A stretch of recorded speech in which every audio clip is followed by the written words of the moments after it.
Praise the Lord, brothers and sisters. Bible study togetherல இன்னைக்கு நம்ம பார்க்க போகிறது டே 70, 71 and 72. ஃபஸ்ட்டு அதிகாரம் 2 சாமுவேல் 10லேருந்து 13 வரைக்கும் பார்த்துடலாம். 10வது அதிகாரம் என்ன சொல்கிறாங்கன்னா, ஆனூன் தலைமையிலான அம்மோனியர்கள் தாவீதின் தூதர்களை அவமதிக்கிறார்கள். இதனால் ஒரு போர் வெடிக்கிறது.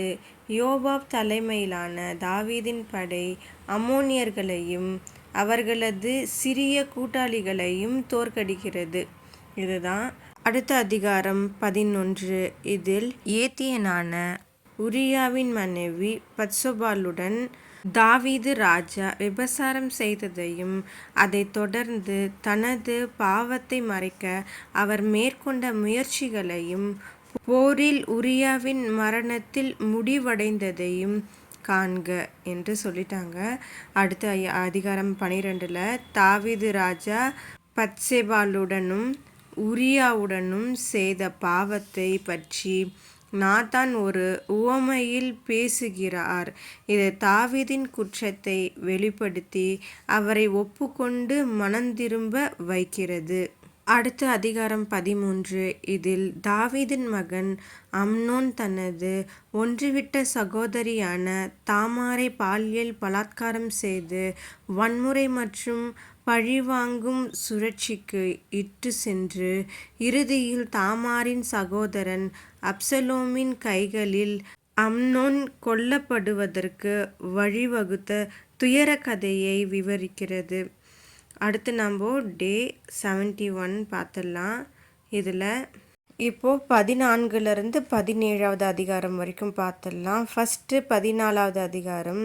இதில் யோவாப் தெக்கோவாவை சேர்ந்த ஒரு ஞானமுள்ள பெண்ணை பயன்படுத்தி தாவீது ராஜாவை தன் சகோதரன் அம்னோனை கொன்றதற்காக நாடு கடத்தப்பட்ட தன் மகன் அப்சலோமுடன் சமரசம் செய்ய சாதுரியமாக சம்மதிக்க வைக்கிறான்.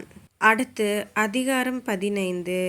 இதில் தாவீதின் மகனான அப்சலோம் இஸ்ரவேல் மக்களிடையே பிரபலமடைந்து நீதியை உறுதியளித்து இறுதியில் எபிரோனில் தன்னை ராஜாவாக அறிவித்து தனது தந்தையான தாவீது ராஜாவுக்கு எதிராக ஒரு கலகத்தை இரகசியமாக திட்டமிடுகிறான். இதுதான் அடுத்த அதிகாரம் 16. இதில் தன் மகன் அப்சலோமை விட்டு ஓடிப்போகும் தாவீது ராஜாவை சீமேயியும் அவனுடைய ஆட்களும் சபிக்கிறார்கள். மேவிபோசேத்தின் காரியதரிசியான சீபா பொருட்களுடன் வருகிறார். அப்சலோம் அகிதோபேலிடம் ஆலோசனை கேட்கிறார். அப்சலோம் தன் தந்தையின் மறுமனையாட்டிகளுடன் உடலுறவு கொள்ளும்படி அவனுக்கு அறிவுரை கூறுகிறார். அடுத்து 17வது அதிகாரம். இதில் தாவீதை 12,000 பேருடன் துரத்தி சென்று அவர் சோர்வாக இருக்கும்பொழுது அவரை தாக்கி ராஜாவை மட்டும் கொன்று மக்களை அப்சலோமிடம் திருப்பி அனுப்புவதாக வாக்குறுதி அளிக்குமாறு அகிதோபேல் அப்சலோமுக்கு அறிவுறுத்துகிறான். நம்ம இப்போ பார்க்க போகிறது டே 72 அதிகாரம் 18லேருந்து 21 வரைக்கும். ஃபஸ்ட்டு அதிகாரம் 18 பார்த்துடலாம். இதில் தாவீதின் படை அப்சலோமின் படைகளை ஒரு போரில் தோற்கடிக்கிறது. ஆனால் அப்சலோம் கொல்லப்படுகிறான். இதனால் வெற்றி பெற்ற போதிலும் தாவீது மிகுந்த துக்கத்தில் இருக்கிறார். இதுதான் அடுத்த அதிகாரம் 19. இதில் தாவீது அப்சலோமுக்காக மிகவும் துக்கம் அனுசரித்து செல்வதால் யோவாப் அவனை எதிர்கொண்டு தன் மக்களை உற்சாகப்படுத்தவும் வெற்றியின் யதார்த்தத்தை எதிர்கொள்ளவும் வற்புறுத்துகிறான். இல்லையெனில் அவனுடைய ராஜ்யம் நொறுங்கிவிடும். அடுத்தது அதிகாரம் 20. இதில் பென்யமீன் கோத்திரத்தை சேர்ந்த சேபா தாவீது ராஜாவுக்கு எதிராக கலகம் செய்கிறான். இதனால் யோவாப் அவனை பின்தொடர தூண்டப்படுகிறான்.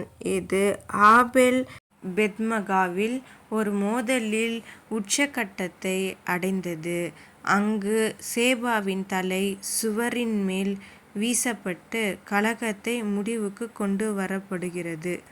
அடுத்து அதிகாரம் 21. இதில் 3 வருட பஞ்சம் தாவீதை கர்த்தரை தேட தூண்டுகிறது. கிபியோனியர்களை கொன்றதற்காக சவுலின் இரத்தப் பழியே இதற்கு காரணம் என்பதை அவர் வெளிப்படுத்துகிறார். இதனால் தாவீது சவுலின் 7 சந்ததியினரை கிபியோனியர்களிடம் பாவ நிவாரணத்திற்காக ஒப்படைக்க வேண்டிய கட்டாயம் ஏற்பட்டது. ஓகே பிரதர்ஸ் அண்ட் சிஸ்டர், நம்ம இதோட வீடியோவை முடிச்சுக்கலாம் ஜெபம் பண்ணி. அப்பா பிதாவே, உமக்கு ஸ்தோத்திரம். நாங்கள் எந்த பாவங்களும் செய்யாதபடிக்கு எங்களை நீர் பாதுகாத்து கொள்ளுங்க. கரத்தில் எங்களை ஒப்பு கொடுக்குறோம் தேவனே. இயேசுவே, நீர் எங்களோட இருப்பதற்காக கோடான கோடி நன்றிகள் இயேசுவே. ஆமேன். ஓகே பிரதர்ஸ் அண்ட் சிஸ்டர், நம்ம அடுத்த வீடியோவில் பார்க்கலாம். Subscribe my channel.